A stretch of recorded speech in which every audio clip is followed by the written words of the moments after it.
حضرت جی آصف علی ہیں، یہ کہتے ہیں کہ حضرت جی کی خدمت میں میرا سلام، اللہ پاک حضرت جی کا سایہ ہم پر تا دیر قائم رکھے، آمین جی۔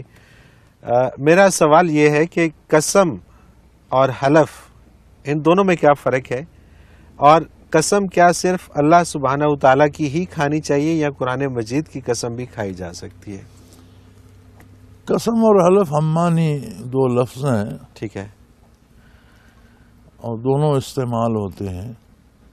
قسم سے مراد یہ ہوتی ہے، اللہ کریم نے بھی قرآن کریم میں بہت جگہ قسمیں کھائی ہیں، مثلا سورہ ہے عصر ہے، والعصر، زمانے کی قسم، تو اس سے مراد یہ اللہ کریم کی کہ زمانہ اس بات پہ گواہ ہے جو بات کی جا رہی ٹھیک ہے۔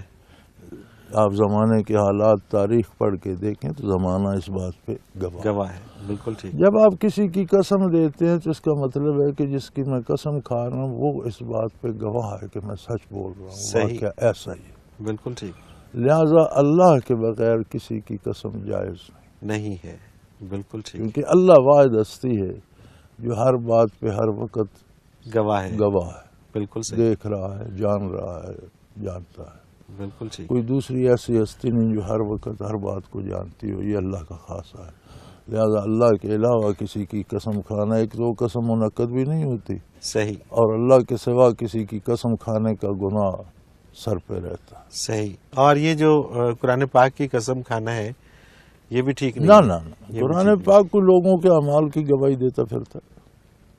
تو یہ جو عموماً ہم دیکھتے ہیں کہ پنچایت ہو یا کسی جگہ پہ کوئی فیصلہ ہو تو وہ قرآن پاک پہ ہاتھ رکھواتے ہیں اور قرآن پاک کی قسم دیتے ہیں۔ قسم اللہ کی دیتے ہیں، اچھا، قسم اللہ کی دیتے ہیں، قسم اللہ کی دیتے ہیں، اس میں مزید تقویت پیدا کرنے کے لیے کہ میں جھوٹ نہیں بول رہا، قرآن پہ بھی ہاتھ رکھوں۔